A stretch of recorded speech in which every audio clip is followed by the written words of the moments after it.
Well, welcome back to Politics for the Culture. I'm your host, Senator Dwight Bullard. Happy to see y'all again. Had to take a little break. Mental health is important. We've been through a lot as a country um, over the course of the last few months since the election. Last time I saw y'all, I was doing man on the street interviews, asking folks why they were voting and who they were voting for, and definitely thought the outcome would be different, but here's where we are. Nevertheless, we're here to talk politics for the culture. Last time I saw y'all in the studio, I told y'all to peep the pen. Peep the pen. So the pen's going to change as always. This particular cycle of interviews, we're using the logo from the group Public Enemy because we're collectively fighting the power. So peep the pen because we're out here fighting the power. I've also kind of abandoned the collars because we're in DEFCON 3 at this point. And so I'm invoking the ancestors. So for this interview, I'm bringing the great Angela Davis to the party, especially because we get a chance to talk with a dynamic leader, dynamic woman, someone I get to call friend, who I've known for quite a number of years. I want to welcome friend in real life, now friend to the show, the 47th mayor of the great city of St. Louis, Mayor Tishaura Jones. Welcome to Politics for the Culture, Mayor. Oh, you're on mute there, Mayor, if you're talking with us. Hi there. Thank you for having me. I didn't know I was muted.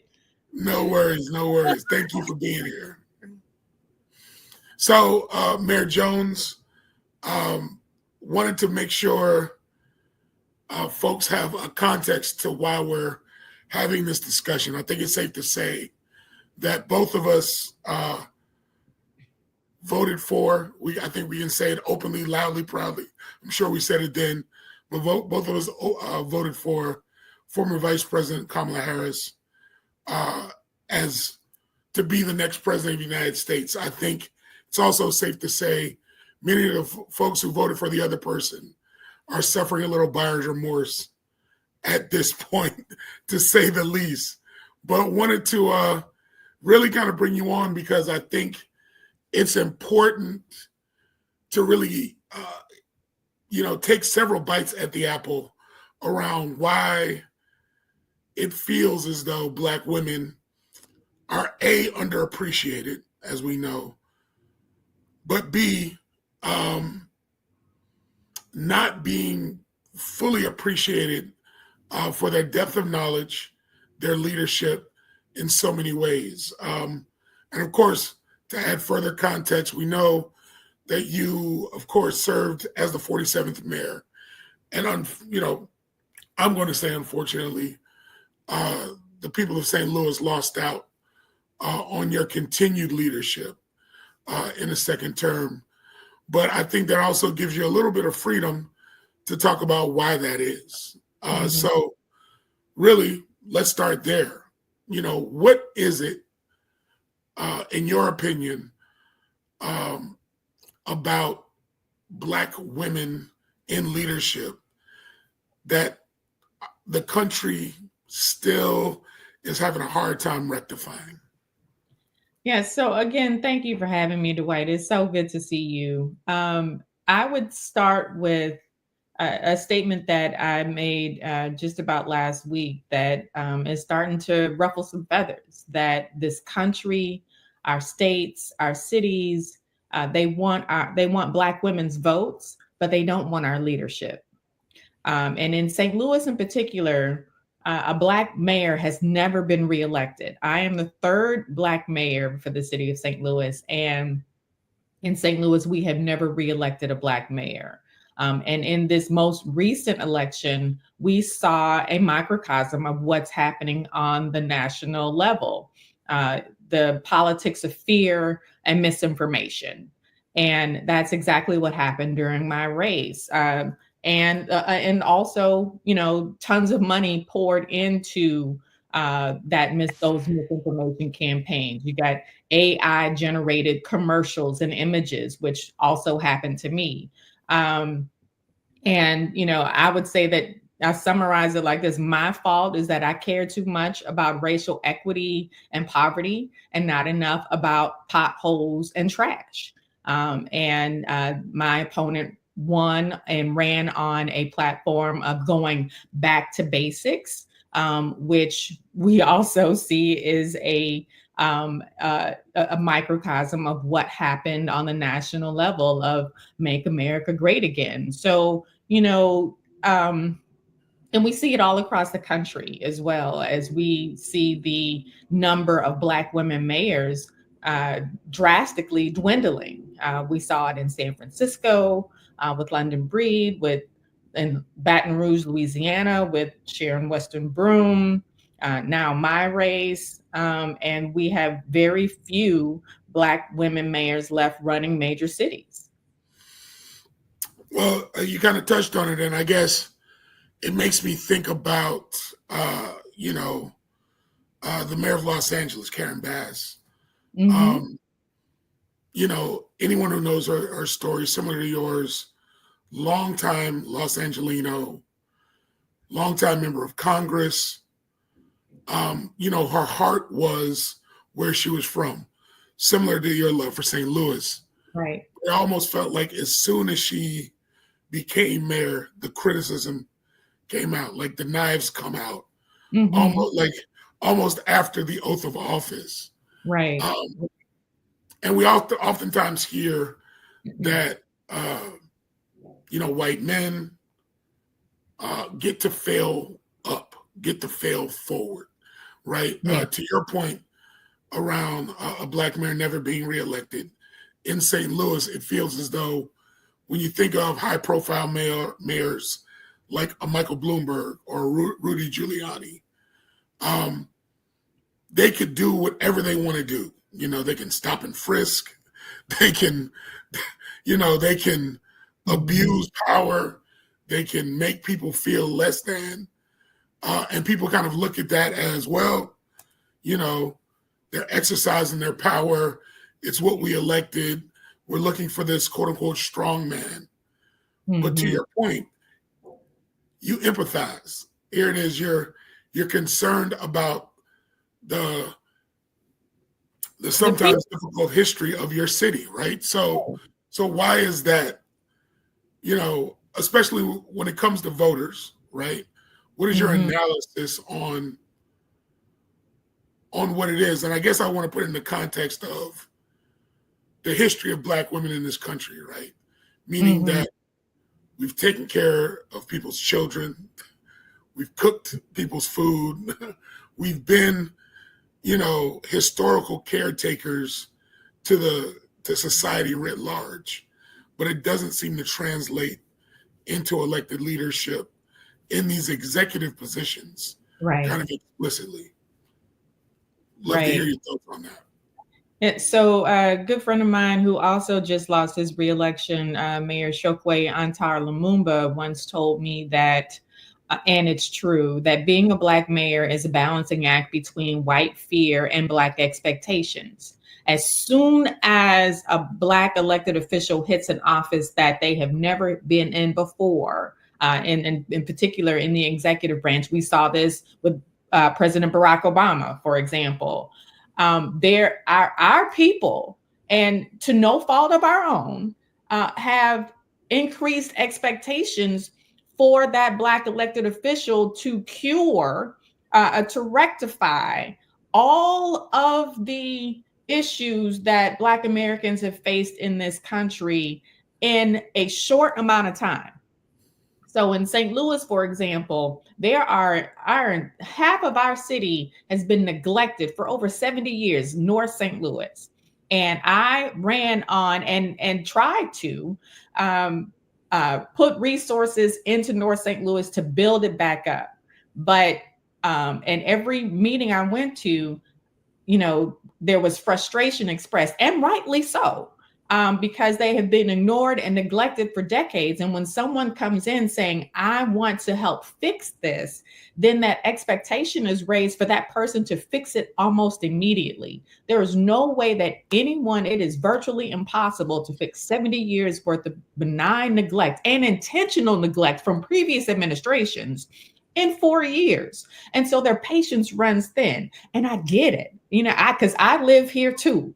I live here too, and the even across the street from my house has been vacant lots for the 10 years that I've been here.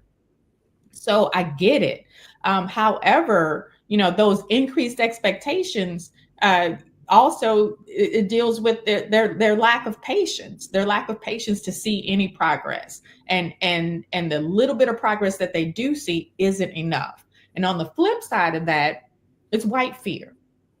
White folks are fearful of a Black mayor coming in and taking something from them. We're not taking anything from them. Equity is not pie. It's making sure that those who have been neglected get some attention, and we still deliver basic services and still, take care of all of our constituents. But we want to make sure that we are proceeding and growing and progressing in this city, because no city can succeed or grow if over half has been left to fail. And that was the case in St. Louis, and probably the case in many urban cities.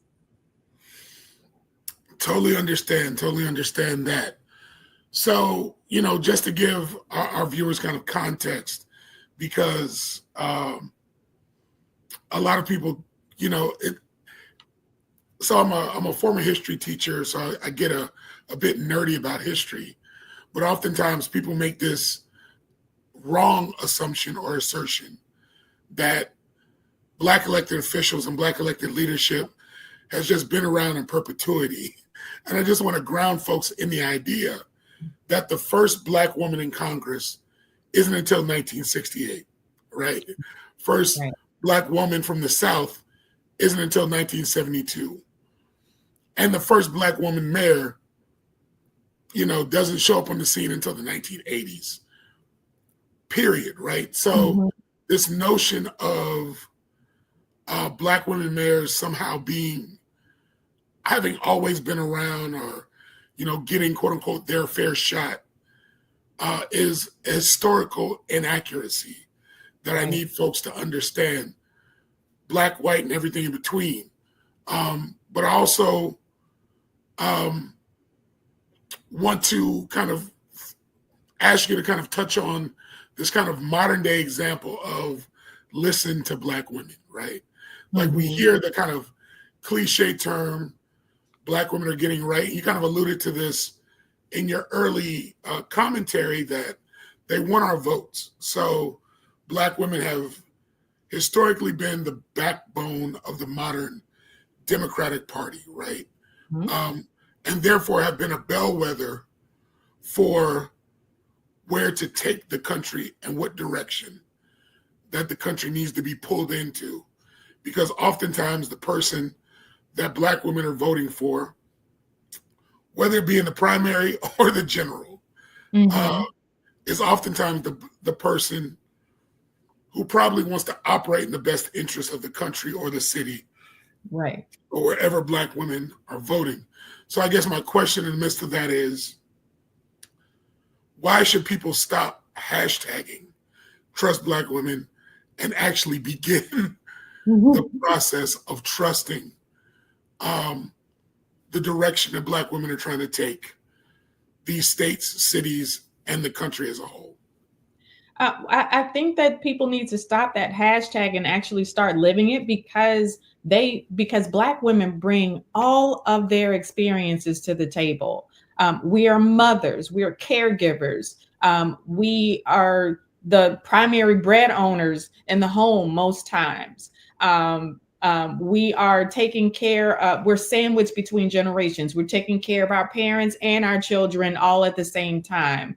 Some of us who are the oldest child in the family are taking care of the entire family. So we bring all of those experiences to the table and we enact policies that reflect our experiences. And when you solve for the problems of Black women, if you have policies that solve Black women's problems, all the boats in the tide rise. You solve everybody's problems.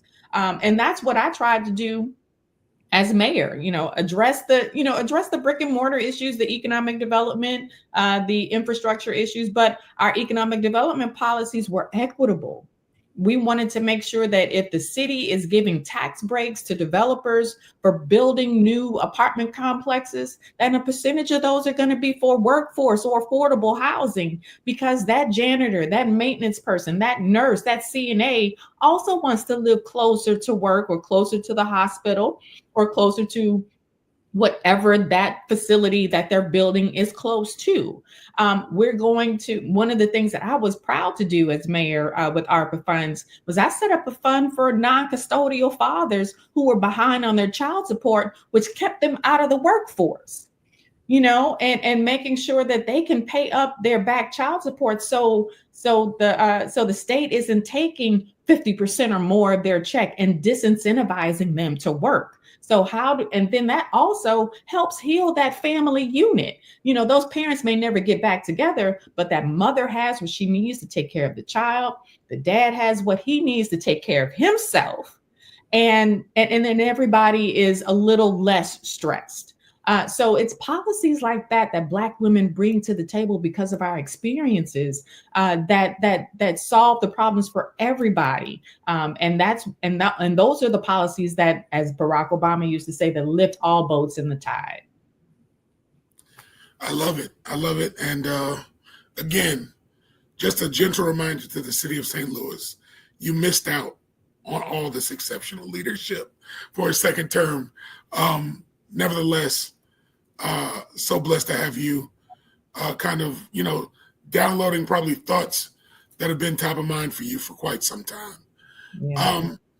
As you can see by the decor on the screen, Politics for the Culture tries to strike it kind of more deliberate cultural notes for our community. And I know you are a proud HBCU alum, also proud member of Divine Nine. Similar to the former vice president, also checking both of those boxes. What is it about, in your opinion, about the experience you had at Hampton University, or the experience that you have through Delta Sigma Theta, that gives you an added advantage in terms of your leadership? Well, they told me this when I went to Hampton University, that my network was going to expand dramatically, and I didn't understand at the time what they meant by that. But now, as an adult, as an HBCU alum, I can see that just in my fundraising alone. When I fundraise, I don't just fundraise from people in St. Louis or in St. Louis County or in the region. I am able to fundraise as a Delta, as a HBCU alum, as an alum of Hampton, and those networks deliver for me every time. So, funny story is, my opponent tried to, they took all of my campaign donations and put them on a map, like everywhere they came from, and then did the same with hers, right? And hers were mostly, in St. Louis and, and on the coast, a few parts on the coast. Mine covered every state except maybe the Dakotas and Utah. And that's because of the network that I built, not only as an HBCU alum, as a member of the Divine Nine, but also being in politics for almost 20 years. I've been in this game for over 20 years, when I actually had to look back and say, wait a minute, I've been doing this for a little while. And so I've been able to build a network of elected officials, appointed officials around this country. And so what they were trying to say was, well, all of her donors don't come from St. Louis. But what it actually did was backfire on her, because people were like, well, maybe we do need a mayor with a national footprint. And can, and that's exactly what I did. I took ideas from cities that, things that were working, brought them to St. Louis, tweaked them for our environment, and let them roll. And as a result, we left St. Louis a lot better than we found it 4 years ago when we started this journey in the mayor's office. I love it. I love it. So we talked a lot about politics, but you kind of touched on this earlier, that a lot of historical cities, a lot of cities with a significant Black footprint, oftentimes are suffering from decades of neglect, especially in those pockets. And a mayor can only do so much. Right. So I would love if you don't mind sharing a great idea. Let's project forward, right? So not this mayor, not the next mayor, but the mayors after that for the city of St. Louis. What advice would you like to give the future Black woman mayor that gets elected to St. Louis sometime in the future, because now you've laid the foundation for the potential election of another Black woman mayor? I would say over communicate what you're working on and control your own narrative via the social media channels. That is the biggest difference in being an elected official in today's times versus 20 years ago. When I got elected to my first office 20 years ago, Facebook was a new thing.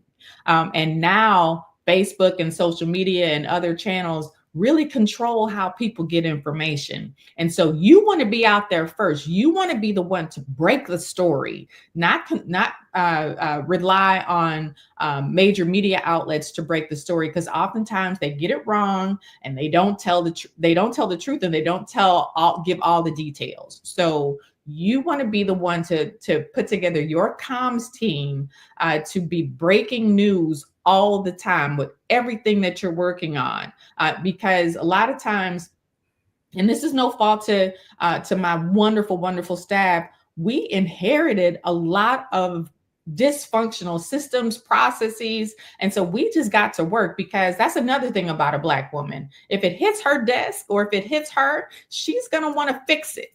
And that's exactly what we were trying to do. We were trying to fix City Hall and fix the internal processes and the barriers that kept people from doing business, that kept people from getting the things that they need from their local government. We wanted to fix them so they would be more responsive for individuals. And as a result, we were just so busy trying to fix things that we didn't report our progress along the way, or report that we were even trying to fix things. So I would say over communicate and control your own narrative, and make sure people know what you're working on. Because a lot of times, even during my last election, people were saying, well, you ain't done nothing.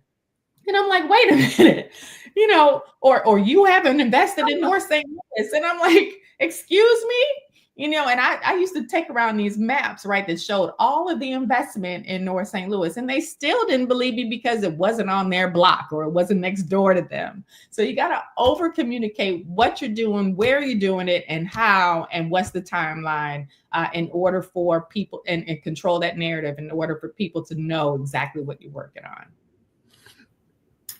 Absolutely. Well, we're wrapping up, but I definitely want to touch on kind of 2 points. One more serious, so we'll start there first, and one a little more playful to close us out.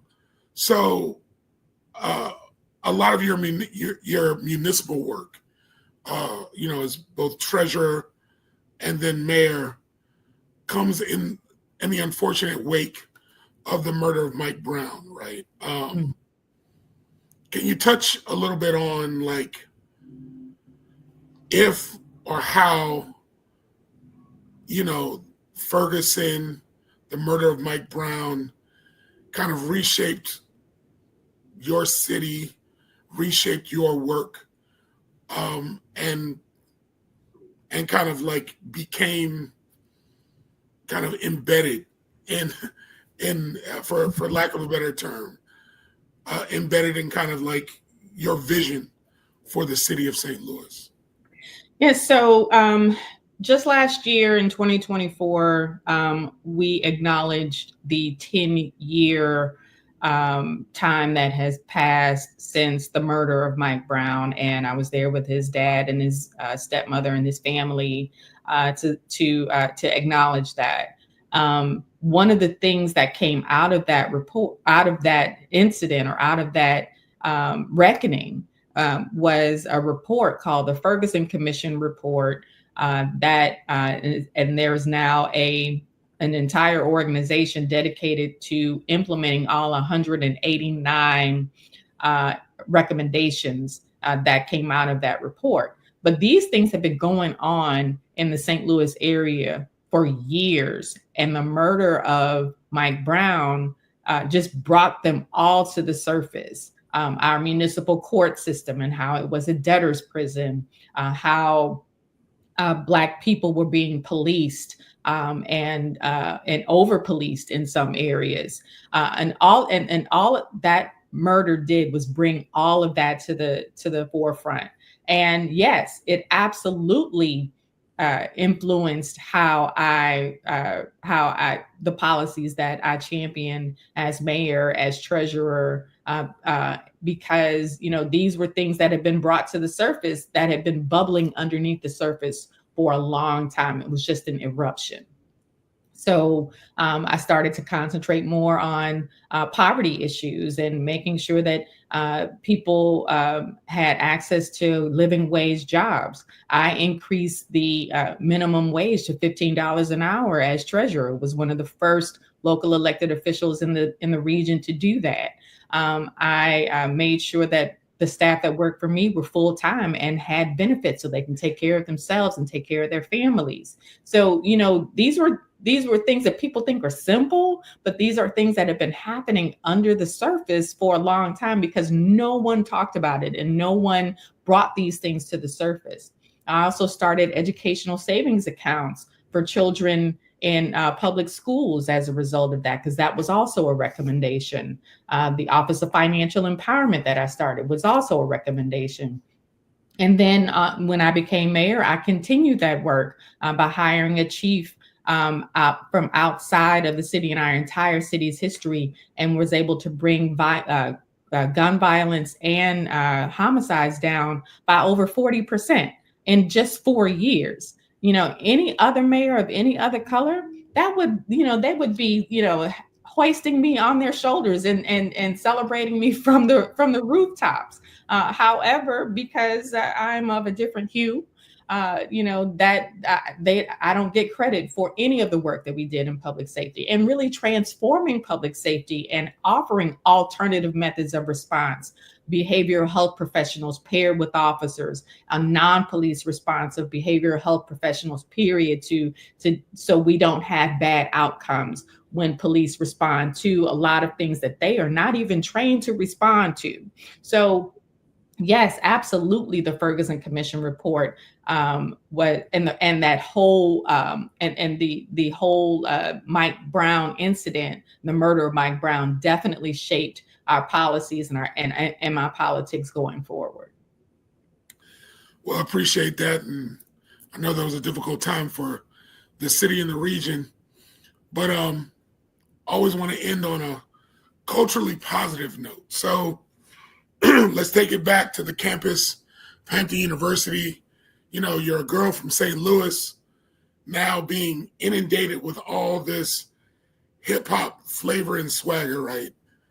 All this good East Coast swagger. Yet, transition back to St. Louis around the time that you did, around the time you decided to delve into politics, and St. Louis gets thrust on the map because of the new influx of St. Louis-based hip-hop. Mm-hmm. For someone who experienced both of these kind of catalyst moments in hip-hop, the the mid to late 90s golden era. You're right there on a college campus. You're probably seeing these artists face to face at the homecoming, doing whatever, and then finding yourself back in your home city as St. Louis hip hop, is kind of being introduced to the rest of the country.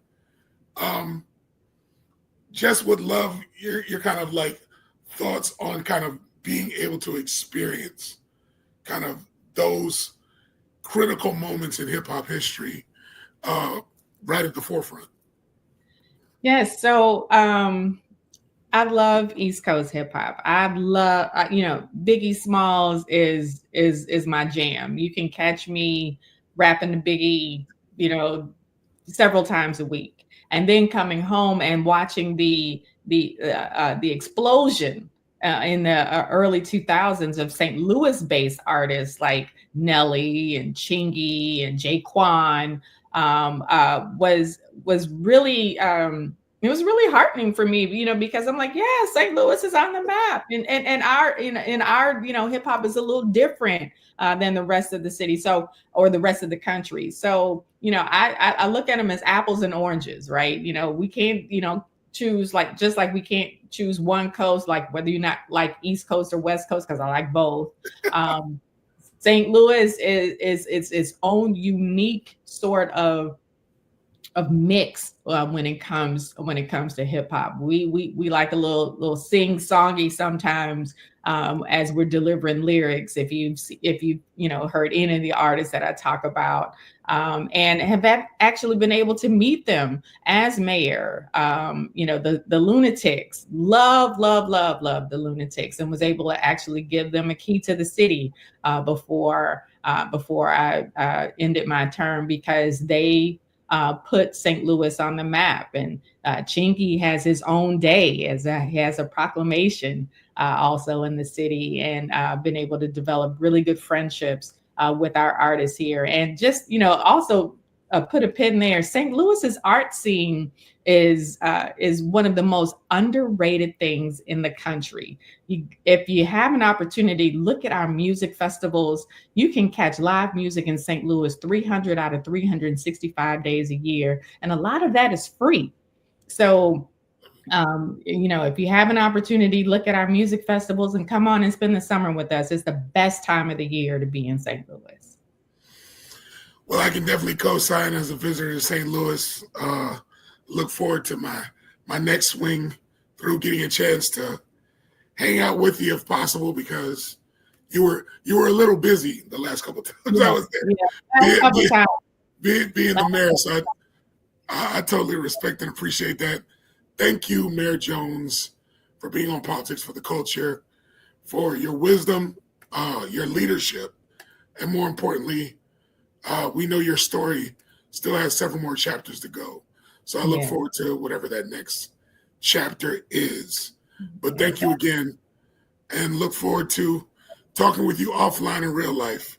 Yes, well. Absolutely. Thank you for having me. It's been great. All right. Thank you.